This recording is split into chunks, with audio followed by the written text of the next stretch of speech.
आप जानते हैं परमेश्वर आपको क्यों चुनता है? चलो आप बताओ परमेश्वर आपको क्यों चुनता है। मान लीजिए आप एक बिल्कुल स्मॉल बैकग्राउंड से हैं, आम सी आपकी बैकग्राउंड है, आपका आम सा परिवार है, आपके आम सी जिंदगी है। क्यों परमेश्वर ने आपको चुना? आप जानते हैं वचन क्या कहता है? वचन ये कहता है कि परमेश्वर जानबूझ के आम लोगों को, तुच्छ लोगों को, गरीबों को, टूटे हुओं को चुनता है ताकि उन्हें एक गवाही बनाकर खड़ा कर सके कि इसकी जिंदगी में जो कुछ भी हुआ है मैंने किया है।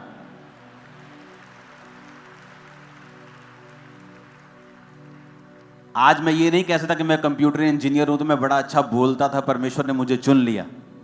इसमें तो फिर मेरी बड़ाई होगी ना कि मैं बड़ा चालाक था तो प्रभु ने चुन लिया। जब मैं परमेश्वर में आया हूं मैं मेंटली अपसेट था, आम लोगों में बैठकर बात भी नहीं कर सकता था, बिना दवाई और नशों के नहीं जी सकता था। प्रीच करना तो दूर की बात, आम लोगों में कन्वर्सेशन जब होती थी कि मेरे दादाजी को हार्ट अटैक हो गया, मेरी नानी मर गई, मेरी नानी को बीमारी हो गई, तो मेरे को अटैक्स शुरू हो जाते थे, मैं उनमें बैठ नहीं पाता था। तो परमेश्वर ने कहा मैंने जगत के निर्बलों को, जगत के तुच्छों को चुन लिया ताकि उनको जो अपने आप को कुछ समझते हैं उनको मैं शर्मिंदा करूं तुम लोगों के जरिए, तुम लोगों के द्वारा। इसका मतलब परमेश्वर जब आपको चुनता है वो इसलिए आपको चुनता है कि परमेश्वर आपकी जिंदगी में कुछ बड़ा काम करना चाहता है। उसने आपको फालतू में नहीं चुना। अभी आप जाते जाते अपने घर में जब जाएंगे तो आप पूरी, अगर सब्जी लेनी है तो पूरी रेडी उठा के नहीं ले जाएंगे आप। आपको पता है ये खराब हो जाएगी। मैं जितनी खाना चाहता हूं, चाहती हूं, मैं उतना ही लेके जाऊंगा। तो परमेश्वर ने भी फालतू में आपको नहीं सिरजा है, उसने फालतू में आपको नहीं बनाया है। ऐसे लोग भी मैंने देखे हैं अपनी लाइफ में, आप उन्हें इंटरनेट पे सर्च करें आपको मिल जाएंगे, जिनके दोनों हाथ नहीं थे, दोनों पांव नहीं थे। अब शैतान उन्हें पूछ सकता है कि तेरे को परमेश्वर ने फालतू ही बनाया है तो तेरा क्या काम है, तेरा ना तेरे हाथ है ना तेरे पांव है, तो क्या तेरी नरक जैसी जिंदगी है। कुछ तू कर नहीं सकता, चल नहीं सकता, उठ नहीं सकता, खा नहीं सकता अपने आप, तू कुछ नहीं कर सकता। लेकिन परमेश्वर ने आज उसे दुनिया के टॉप प्रचारकों में से एक प्रचारक बना दिया है। आई थिंक निक नाम है उसका, आप जाके गूगल पे सर्च करना। तो यानी आपकी कंडीशन कैसी भी हो, परमेश्वर ने आपको बड़े काम करने के लिए चुना है। आप किसी भी निचली पोजीशन पे हो, कहीं भी हो, आपकी कंडीशन जितनी मर्जी बुरी हो, लेकिन एक बात पक्की है, परमेश्वर ने आपको बड़े काम करने के लिए चुना है। यह पहले दिमाग में बिठाना पड़ेगा, हां या ना। यह दिमाग में जब बैठ जाएगा कि परमेश्वर ने मुझे बड़े काम के लिए चुना है, अब करना क्या है? अब मुझे परमेश्वर के पीछे पीछे चलना है। एकदम से नहीं होगा। यूसुफ 2-4 साल में प्रधानमंत्री नहीं बन गया, दाऊद 2-4 साल में इजराइल का राजा नहीं बन गया। 30 साल की उम्र में वो 12 गोत्रों में से एक यहूदा का गोत्र का राजा बना, और 37 साल की उम्र में वो इजराइल का राजा बना।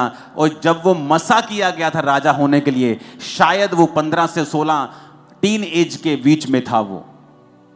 तो कितने साल लगे उसे उस दर्शन को पूरा होते हुए देखने के लिए, पर उतने साल क्या किया उसने? उतने साल वो मसे में बढ़ा, अभिषेक में बढ़ा, परमेश्वर के संग संग चलता रहा।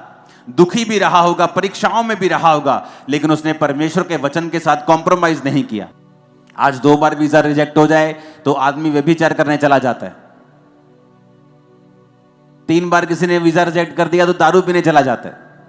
उसका परमेश्वर के साथ कोई भी संबंध नहीं है। उसे लगता है कि यही चीजें मेरे लिए आशीष हैं। वो परमेश्वर की उपस्थिति को समझता नहीं है। एक बात आपको दिमाग में रखनी होगी कि अगर परमेश्वर ने आपको चुना है तो उसने आपकी लाइफ में बड़े काम करने के लिए आपको चुना है, और वो कुछ बड़ा आपकी जिंदगी में करना चाहता है, इसमें कोई शक नहीं। आप परमेश्वर जा रहे थे और रास्ते में जब पेड़ दिखा अंजीर का, तो परमेश्वर ने कहा रुको मुझे भूख लगी, और जब पेड़ के पास गए तो फल नहीं था, और वचन कहता है फल का समय नहीं था। फल का समय नहीं था तो परमेश्वर को बोलना चाहिए ठीक है समय नहीं है, अब मैं सर्दियों में आम के पेड़ के पास जाऊंगा तो आम का पेड़ तो फल रहित होगा, तो मैं क्या कर सकता हूं? लेकिन बाइबल कहती परमेश्वर ने उस पेड़ को कहा सूख जा, अब से तेरा फल कोई ना खाए। क्यों? क्योंकि अंजीर के पेड़ की खासियत है जब वो पत्ते देता है तो फल भी देता है। तो वो धोखा दे रहा था, पत्ते तो दिखा रहा था दूर से कि दूर से पत्ते देके यीशु मसीह पास तो आए, लेकिन फल नहीं था। तो हमें ऐसे विश्वासी नहीं बनना है जिनका हालेलुया आमीन तो ऊंचा हो, लेकिन अपने कर्मों से वो हालेलुया और आमीन का इनकार कर रहे हो। कि मुंह से तो हालेलुया ऊंचा है कि यहोवा की स्तुति हो, लेकिन अपने कर्मों से वो शैतान की स्तुति कर रहे होते हैं। अगर यहोवा की स्तुति हो तो व्यभिचार तुम्हारी जिंदगी में फिर क्या कर रहा है? चोरियां तुम्हारी लाइफ में फिर क्या कर रही हैं? निंदा चुगली तुम्हारी लाइफ में फिर क्या कर रही है? अगर यहोवा की स्तुति हो, अगर हालेलुया बोलना है तो अपनी जिंदगी को हालेलुया के जैसा करना भी है कि जब परमेश्वर तुम्हारा हालेलुया और आमीन देखे, तुम्हारी प्रार्थना को सुनकर तुम्हारे पास आए, तो उसे तुम फेक पेड़ की तरह ना दिखाई दो कि जिसके पत्ते तो हैं, जो ऊपर से अपने आप को धर्मी तो दिखा रहा है लेकिन अंदर से धर्मी नहीं है। हालेलुया। अब आपको यह समझ आ गया कि परमेश्वर ने मुझे चुना है, मैंने उसे नहीं ग्रहण किया, उसने मुझे चुना है और इसलिए चुना है। प्रभु कहता मैंने तुम्हें चुना है और ठहराया है कि तू बहुत सा फल लेके आए। अब हो सकता है परमेश्वर ने आपको, क्योंकि दो तरह के बुलाहट परमेश्वर आपको देता है। पहली बुलाहट सबकी एक है जो मत्ती में लिखा है कि जाओ और सब जातियों को चेला बनाओ और सुसमाचार सुनाओ। अगर आप डॉक्टर हैं आपकी बुलाहट यही है, अगर आप इंजीनियर हैं आपकी बुलाहट यही है, आप एक रिक्शा वाले हैं आपकी बुलाहट यही है। सबकी बुलाहट है कि जाओ और सब जातियों को चेला बनाओ और उन्हें बाप बेटा पवित्र आत्मा के नाम से बपतिस्मा दो। सबकी बुलाहट है ये। कोई नहीं कह सकता कि मैं बिजी हूं, मैं बिजनेसमैन हूं, मेरी वाइफ करती है, कोई नहीं कह सकता, क्योंकि ये परमेश्वर का हुक्म है। दूसरी बुलाहट है कि परमेश्वर ने आपको इस दुनिया में काम करने के लिए भी भेजा है। दूसरी बुलाहट यानी आपकी पहली बुलाहट सुसमाचार की है, उसको सपोर्ट करने के लिए परमेश्वर आपको बिजनेस देता है, किसी को जॉब देता है, किसी को कोई काम देता है, वो आपकी दूसरी बुलाहट है। आप डॉक्टर हैं, इंजीनियर हैं, बिजनेसमैन हैं, आप किसी कंपनी में हैं, वो आपकी दूसरी बुलाहट है। लेकिन पहली बुलाहट सबकी एक है कि उन्हें परमेश्वर का काम करना है। और तब जब हम परमेश्वर के संग चलना शुरू करते हैं और में ये वचन समझ आता है, क्योंकि अगर वचन समझ में आ जाए ना, वचन अगर खाने पड़ जाए और अंदर स्पिरिट में हम इसको लेकर खा लें, यहोजकेल की पुस्तक में लिखा, परमेश्वर ने कहा इस पुस्तक को ले और इसे खा जा इसे, आंतरियां इस भर ले अपनी और इसे पचा ले। लिखा वो पुस्तक उसके मुंह में शहद के समान मीठी लगी। क्यों कहा परमेश्वर ने ऐसा? क्योंकि वचन को समझना और उस पर मनन करना, मनन का मतलब है अपना ध्यान उस पर लगाना कि प्रभु मुझसे कहता है। मैं लाखों की भीड़ से बात नहीं कर रहा हूं, मैं आपसे कर रहा हूं। प्रभु मुझसे यह कह रहा है कि मैंने तुझे चुना है और ठहराया है कि तू बहुत सा फल, यानी तेरी जिंदगी में बड़े अच्छे अच्छे रिजल्ट होंगे जो मैं तुझे दूंगा। प्रभु मुझसे कह रहा है और वो आपसे कह रहा है। क्या वो झूठ बोलता है? मैंने कहा क्या वो झूठ बोलता है? क्या वो पक्षपात करता है? क्या वो मुझे कह रहा है और तुझे नहीं कह रहा है? ऐसा लिखा है बाइबल में? क्या उसने ये कहा है कि मैं ये बात सिर्फ अपने चेलों के लिए लिखता हूं? उसने कहा नहीं, हर एक व्यक्ति जो बपतिस्मा ले चुका है, जो परमेश्वर को, उसकी आत्मा को अपने अंदर पा चुका है, जो यीशु मसीह के नाम को ले रहा है, परमेश्वर ने कहा मैंने तुझे चुना और ठहरा दिया है कि तू बहुत सा फल लाए। फल का मतलब क्या? रिजल्ट, टेस्टिमनीज, गुड कैरेक्टर, आत्मिक फल, शारीरिक रिजल्ट, गवाहियां, हीलिंग, डिलीवरेंस, एवरीथिंग जो इस दुनिया में है। परमेश्वर ने कहा मैंने तुझे चुना और ठहराया कि तू बहुत सा फल लाए। और अगर मैं इस वचन के ऊपर मनन करूं तो कि प्रभु मुझसे कह रहा है, इंडिविजुअली, अकेले को मुझे, कि मैंने तुझे चुना मैंने तुझे ठहराया कि तू बहुत सा फल ला सके। यानी आपकी जिंदगी एक्स्ट्रा ऑर्डिनरी होने वाली है, क्योंकि खुदा ने कहा है कि तू बहुत सा फल लाएगा। उसने ये नहीं कहा तू ठीक ठीक फल लाएगा, तू थोड़ा थोड़ा फल लाएगा, तू गुजारे योग्य फल लाएगा। उसने कहा तू बहुत सा फल लाए, तू इतना फल लाएगा। लेकिन करना क्या होगा? परमेश्वर ने कहा मैंने तुझे चुना और ठहराया। अगर एक पेड़ को फल लाने के लिए आपको बनाना है तो आपको उसे टाइम पर मिट्टी उसकी गोडी करनी होती है, उसको खाद देनी होती है, उसको पानी देना होता है। अगर आपको वो फल चाहिए जो परमेश्वर चाहता है, क्योंकि जब मैं 2004 में 5 में खुदा के दासों से मिलता था तो बोलते थे प्रभु तुझे बहुत इस्तेमाल करेगा, तो मुझे लगता है ये झूठ बोल रहे हैं, ये मुझे तसल्ली दे रहे हैं, इनको पता है कि मुझे पागलपन के अटैक होते हैं, तो जस्ट दे आर काउंसलिंग मी। वो मुझे एक तसल्ली दे रहे हैं, वो मुझे जस्ट एक होता ना कि सिंपथी के कारण किसी को बोलना नहीं नहीं सब ठीक हो जाएगा और God will do it and everything will be okay, don't worry. मुझे लगता है ऐसी बातें मेरे साथ ये करते हैं लोग ताकि मैं प्रभु में बना रहूं, लेकिन मुझे नहीं मालूम था कि जो ये कह रहे हैं वो सच है। तो मैंने वो पूरा कैसे हुआ? परमेश्वर में मैं खड़ा रहा।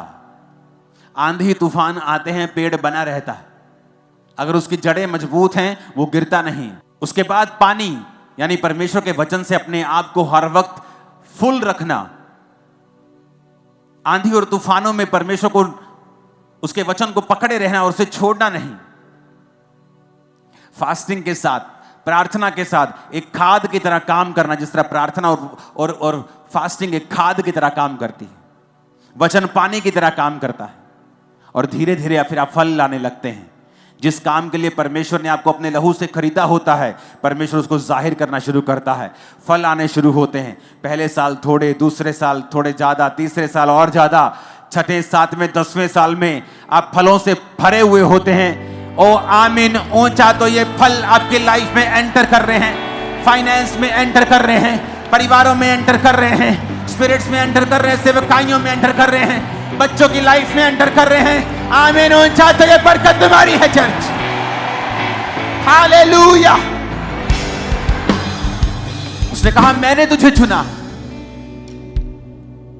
कोई इंसान नहीं कह रहा है, कोई पॉलिटिशियन नहीं कह रहा मुकर जाएगा, जब पार्टी बड़ी देखेगा इधर उधर तो हो जाएगा। कोई इंसान नहीं कह रहा, खुदा कह रहा है।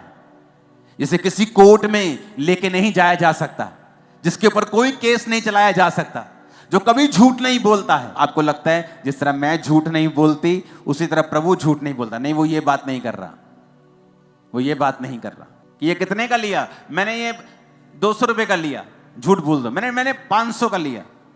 आपको लगता है ये झूठ है? हाँ ये झूठ है, लेकिन परमेश्वर उस झूठ के बारे में बात नहीं कर रहा, वो ऊपर का एक सच बता रहा है। पता है क्या? आप मुझसे पूछे, मैं बोलूंगा ये क्या है, आप पूछेंगे ये क्या है, मैं बोलूंगा ये रुमाल है। लेकिन अगर परमेश्वर कहेगा ये रुमाल नहीं है, ये पूरा एक प्लेनेट है, तो ये झूठ नहीं, जो प्रभु के मुंह से निकला वो सच हो जाएगा और ये यहां से चला जाएगा और पूरा ग्रह बन जाएगा। आप मेरी इसलिए कहते हैं वो झूठ बोल नहीं सकता। क्यों? कि अगर वो बोलेगा तो वैसे ही हो जाएगा। इसलिए बाइबल कहती है वो झूठ नहीं बोल सकता। क्यों? वो कुछ भी बोलेगा तो हो जाएगा। इसलिए बोलते क्रिश्चियन लोगों को मजाक में भी कई चीजें नहीं बोलनी चाहिए, क्योंकि आपके जो जुबान है, आपके जो वचन हैं, वो आपकी जो बनावट है परमेश्वर ने अपने स्वरूप में की है। आप अपने बच्चों को श्रापित नहीं कर सकते, ये बड़ा शरारती है, ये बड़ा जिद्दी है, बड़ा ढीठ है, ये मेरी सुनता नहीं, नालायक है, आप नहीं कह सकते। अगर हमने किसी को ऐसा बोला होता पहले जाके हम कैंसिल करते, प्रभु जो हमने कहा वो कैंसिल है, वो कैंसिल है, वो कैंसिल है, खुदावन आगे से नहीं बोलेंगे, क्योंकि ये बीज की तरह काम करता है। तो पहले मनन करो, अपने अंदर एक वचन को बिठाओ कि प्रभु ने मुझे चुना है, मुझे ठहराया है कि मैं बहुत सा फल लेके आऊं। आज के बाद आप जब चलेंगे, सिर्फ पाप आपकी लाइफ में नहीं होना चाहिए। वचन पढ़ना यानी पानी देना, खाद यानी प्रार्थना और उपवास का जीवन अगर आपका होगा, तो आपको ये दिमाग में विजन रखना है कि आप बहुत सा फल लाने वाले हो। Too many fruits, too much. आप बहुत फल लेके आने वाले हैं। आमीन। मेरे को ऊंचे वाला चाहिए चर्च। Hallelujah, hallelujah. अब मेरे को यह मालूम हो गया कि परमेश्वर ने मुझसे कहा है कि मैं फल लाऊंगा, मेरा फल बना रहेगा। यह परमेश्वर की मर्जी है, लेकिन उसके लिए मुझे अब दूसरा स्टेप लेना होगा। वो क्या है? परमेश्वर की दी हुई बुलाहट में बने रहना।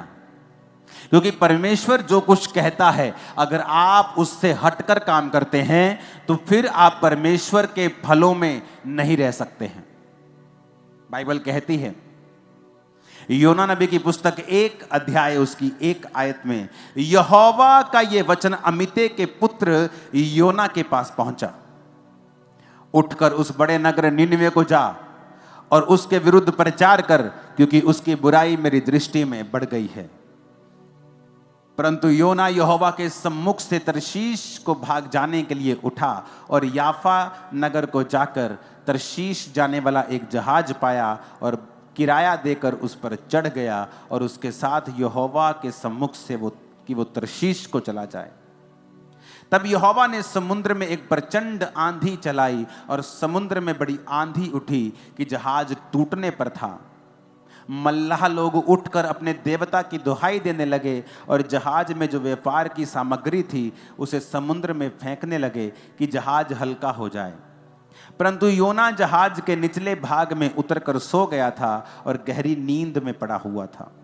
तब मांझी उसके निकट आकर कहने लगा, तू भारी नींद में पड़ा हुआ क्या करता है? उठ अपने देवता की दुहाई दे। संभव है कि ईश्वर हमारी चिंता करे और हमारा नाश ना हो। तब उन्होंने आपस में कहा, आओ हम चिट्ठी डालकर जान लें कि ये विपत्ति हम पर किसके कारण पड़ी है। तब उन्होंने चिट्ठी डाली और चिट्ठी योना के नाम पर निकली। तब उन्होंने उससे कहा, हमें बता कि किसके कारण ये विपत्ति हम पर पड़ी है। तेरा बिजनेस, तेरा उद्यम क्या है? तू कहाँ से आता है और तू किस देश और किस जाति का है? योना ने उन भाइयों से कहा, मैं इब्री हूँ और स्वर्ग का परमेश्वर यहोवा जिसने जल स्थल दोनों को बनाया है उसी का भय मानता हूँ। तब वे बहुत डर गए और उससे कहने लगे, तूने ये क्या किया है? वे जान गए थे कि वो यहोवा के सम्मुख से भाग आया है, क्योंकि उसने आप ही उनको बता दिया था। तब उन्होंने योना से पूछा, हम तेरे साथ क्या करें जिससे समुद्र शांत हो जाए? उस समय समुद्र की लहरें और भी बढ़ती जाती थी। योना ने उनसे कहा, मुझे उठाकर समुद्र में फेंक दो, तब समुद्र शांत पड़ जाएगा, क्योंकि मैं जानता हूं कि यह भारी आंधी तुम्हारे ऊपर मेरे ही कारण आई है। तो भी वो बड़े यत्न से खेते रहे कि उसको किनारे पर लगाएं, परंतु पहुंच ना सके, क्योंकि समुद्र की लहरें उनके विरुद्ध बढ़ती ही जाती थी। उन्होंने यहोवा को पुकार कर कहा, हे यहोवा, हम विनती करते हैं कि इस मनुष्य के प्राण के बदले हमारा नाश ना हो, ना हमें इस निर्दोष की हत्या का दोषी ठहरा, क्योंकि हे यहोवा, जो कुछ तेरी इच्छा से था तूने वही किया है। तब उन्होंने योना को उठाकर समुद्र में फेंक दिया और समुद्र की भयानक लहरें थम गईं। तब उन मनुष्यों ने यहोवा का भय माना और उसको भेंट चढ़ाई और मन्नतें मानी। यहोवा ने एक बड़ा मच्छ ठहराया था कि वो योना को निगल ले, और योना उस मगरमच्छ के पेट में 3 दिन और 3 रात पड़ा रहा। अब यहां पर परमेश्वर अपने एक दास को कहता है कि बेटा जा और नीनवे नगर को जाके उनके बारे में प्रचार कर। तू उनको प्रचार कर कि 40 दिन के अंदर अंदर, जब आप योना 3 उसकी 4 आयत को पढ़ते हैं कि अब से 40 दिन के बीतने पर नीनवे उलट दिया जाएगा। कि परमेश्वर कहता है कि जा बेटा प्रचार कर ऐसे देश में जाके जो मुझसे मुकर गए हैं, और जा और उनको बता कि वो मन फिराएं और अपना प्रचार कर। और वचन कहता है कि योना यहोवा के सम्मुख से किसी और शहर को भागने के लिए चला। किराया देकर एक सुंदर से क्रूज शिप में चला गया कि चलो नज़ारे लेंगे, समुद्र के नज़ारे लेंगे। कौन सेवा करता फिरेगा? ये लोगों के पास जाएंगे, ये लोग सताएंगे मुझे। परमेश्वर तू दयालु है, तू अनुग्रहकारी है, तू इनको बचा ही लेगा, तू उनको कौन सा नाश करेगा। तू कितने सालों से कह रहा है कि मैं नाश कर दूंगा, करता तो तू है नहीं। परमेश्वर अपने आप बचा लेगा। और ये सोचकर शैतान की बातें उसके मन में आई और वो परमेश्वर के सामने से भाग गया। और जब भागा, तो समुद्र में आंधी और तूफान आया। और अगली स्टोरी आपने पढ़ी है। सब लोग पूछने लगे ऐसा क्यों हुआ, तो कहता मैं परमेश्वर के सामने से भाग आया हूं। कुछ मुसीबतें आपकी लाइफ में ऐसी हैं, वो प्रार्थना से कभी नहीं जाती। अगर परमेश्वर ने आपको किसी काम के लिए ठहराया है, सेवा के लिए ठहराया है कि बेटा तुझे ये सुसमाचार की सेवा करनी है, आप भाग जाएं और कहें ये बहुत मुश्किल है, इसमें तो सताव का सामना करना पड़ेगा, इसमें तो अपनी पर्सनल लाइफ को साइड पर रखना पड़ेगा, तो ये कैसे पॉसिबल है? परमेश्वर क्या मैं बिजनेस करके अपने पैसों से तुझे सपोर्ट कर सकता हूं? मैं 50% तुझे पार्टनर बनाता हूं। परमेश्वर कहता नहीं, जो मैं चाहता हूं तू वही करेगा। इमेजिन करो, जब उसने दिमाग में सोच लिया कि मैं नहीं जाऊंगा, मैं प्रचार नहीं करूंगा, उसे कुछ नहीं हुआ, बल्कि उसे और रिलैक्स फील हुआ होगा। हाँ रिलैक्स, मजा आ गया, थोड़ा बोझ कम हुआ। अपना बैग वैग पैक किया होगा, बड़े मजे से अच्छे अच्छे कपड़े डाले होंगे, क्रूज शिप पर भाड़ा किराया पड़ा है, क्रूज शिप पर गया, भाड़ा वगैरह दिया, बड़ा शिप था, वहां सामग्री भी थी, लोग भी थे, आराम से जाके सोया हुआ है कि जान छूटी। क्योंकि जब लोग गलत स्टेप्स लेते हैं और वो सेवा त्याग देते हैं या प्रभु का दिया हुआ बुलाहट त्याग देते हैं, उनको एकदम से कभी भी तूफान का सामना नहीं करना पड़ा। ये हिस्ट्री बताती है। जब भी कोई व्यक्ति गलत काम करता है, उसे एकदम से कभी भी मुसीबत का सामना कई बार नहीं करना पड़ता है। हां, धर्मी को अगर थोड़ी सी भी वो गलती करे, हो सकता है परमेश्वर अगले दिन ही उसके कान खींच ले और उसको मारे और उसको झिड़के और उसको सुधारने के लिए कुछ भी वो कर सकता है, क्योंकि परमेश्वर देखता है कि ये सुधर सकता है। इसको सुधारो, डंडा मारो इसको, थोड़ा सा इसको हिलाओ, झिझोड़ो, थोड़ा सा इसको हिलाओ, इसको थोड़ी सी ठीक हो जाएगा ये। लेकिन जो व्यक्ति कई बार कठिन होता है, मुश्किल होता है, जो कठोर होता है, जो मन में ठान चुका होता है प्रभु को बताइए नहीं मानेगा, तो कई बार जब वो जाता है, परमेश्वर कुछ नहीं करता उसकी लाइफ में, उसे लगता है सब ठीक हो गया, मेरा तो वीजा लग गया। लेकिन जब मुसीबत आती है उसकी लाइफ में, उसकी फैमिली की लाइफ में, तब मैं आपको बता देता हूं, ले हैंड से वो मुसीबत खत्म नहीं होगी। आप 40 नहीं, आप 4000 रोजे रख के अपने आप को खत्म कर लीजिए, यह मुसीबत तब भी खत्म नहीं होगी। क्योंकि परमेश्वर यह चाहता था कि तेरे द्वारा एक काम करना, तेरे द्वारा कुछ ऐसा काम करना, ऐसी सेवा करना, एक मूल्य प्रभु चाहता था तुम्हारी लाइफ से कि तू उसकी सेवकाई में दे।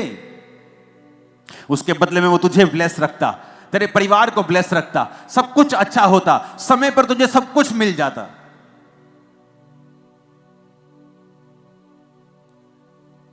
लेकिन जब हम परमेश्वर से हटते हैं और योना नबी की तरह काम करते हैं, फिर आता है एक टर्निंग पॉइंट जहां लाइफ में फिर मुसीबत एंटर करती है। और मैं आपको बताना चाहता हूं, अपने पास्टर को इस मुसीबत के लिए कृपया तंग ना करें, क्योंकि यह मुसीबत ले हैंड से जाने वाली नहीं है। यह मुसीबत तुम्हारी तौबा की वजह से जाएगी, जो तुम करना नहीं चाहते हो। योना कहता, प्रभु अगर आप 2 बाब पढ़ेंगे ना, तो लिखा, जब मैं समुद्र की तह तक चला गया, पानी मेरे ऊपर था और मैं मूर्छा खाने लगा, मैं पहाड़ों की जड़ तक जब पहुंच गया, तब मैंने यहोवा की दुहाई दी और उसने एक मगर को भेजा, एक मच्छी को भेजा, जो उसने मुझे निगल लिया। पेट के अंदर पड़ा पड़ा वो 3 दिन रात परमेश्वर की दुहाई देता रहा और परमेश्वर के उस मच्छ ने उसको निगल दिया। जब तौबा की कि परमेश्वर मुझे माफ कर दे, मैं जाता हूं, तो परमेश्वर कहता है, पहले तुझे मालूम नहीं था, तो पहले अगर जाता तो इतने छितर ना खाता, तू इतनी मुश्किलें तुझको ना आती, तूने दूसरों का भी नुकसान करवाया। व्यापार की वस्तुएं, उसमें घी होगा, उसमें चावल होंगे, उसमें क्या क्या व्यापार पुराने जमाने में होता, कपड़े होंगे, सारा कुछ समुद्र में फेंका, फाइनेंशियली नुकसान किया, दूसरों का नुकसान किया। कुछ परिवारों का नुकसान होता है जब उनके बच्चे सेवा छोड़ते हैं, लेकिन तब वो नहीं बोलते, कहते आने दो, अब घर आ गया, मेरे घर का काम करेगा। भाई साहब, वो घर का काम नहीं करेगा, वो नुकसान करेगा। क्यों? क्योंकि वचन ऐसा कहता है कि यहोवा के घर में, उसकी सेवा में जो आशीष है, पीछे मुड़ने पर वो श्राप है, क्योंकि प्रभु उसी श्राप से तुम्हें बचाना चाहता है, इसलिए वो तुझे सेवा के लिए बुला रहा है। अगर मैं सेवा ना करता, मैं जीवित नहीं रहता, मुझे मालूम है। तो परमेश्वर ने उस कर्ज को खत्म करने के लिए मुझे कहा, अगर तू सेवा करेगा वो कर्ज खत्म हो जाएगा। तो शैतान जानता है कि वो कर्ज जो शैतान तुम्हें देना चाहता है वो नहीं दे पाएगा अगर तू यहोवा की बुलाहट को पूरा करेगा। अब किसी के जीवन में बुलाहट कुछ है और किसी के जीवन में कुछ है, और अगर वो अपनी बुलाहट से भागता है, वो अपना तो नुकसान करता भी है, अपने आसपास का भी नुकसान करता है। फिर आप ले हैंड करवा लो, आप 40 रोजे रख लो, 80 रख लो, 120 रख लो कि हील हो जाए, डिलीवर हो जाए, ये मुसीबत चली जाए। वो नहीं जाने वाली, क्योंकि वो मुसीबत सिर्फ तौबा से जाएगी। जो कार्य प्रभु ने दिया उसे पूरा करने पर ही वो जाएगी। लेकिन ईगो रास्ते में आती है और वो ईगो के कारण लोग मारे जाते हैं। पारिवारिक मेंबर्स का नुकसान होता है, फाइनेंस का नुकसान होता है, जीवन का नुकसान होता है, बुढ़ापे में और अधिक उनको तकलीफों का सामना करना पड़ता है। वो सॉन्ग है ना, खुदाया तेरी रूह तो मैं पला ना सके किधर जाऊं, कि तू सब तरफ है, मैं कहां जाऊं। आसमान में चढ़ूं तू है, समुद्र के नीचे तू है, हर जगह तू है। कभी परमेश्वर की बुलाहट से भागो मत, क्योंकि जब आप बुलाहट से भागेंगे तो परमेश्वर का कोई भी नुकसान नहीं होगा। आपकी जगह आपसे बेटर पर्सन उस जगह को ले लेगा, उस भवन का भी नुकसान नहीं होगा। परमेश्वर अपने काम को कर लेगा, प्रभु का नुकसान भी नहीं होगा। नुकसान एक ही व्यक्ति होगा, जो आप होंगे या आपकी फैमिली होगी। क्योंकि अगर आप बुलाहट को पूरा करते हैं तो परमेश्वर आपके जीवन में वो सारे फलों को देता है जो परमेश्वर ने आपकी लाइफ में सोचे हुए हैं। हालेलुया।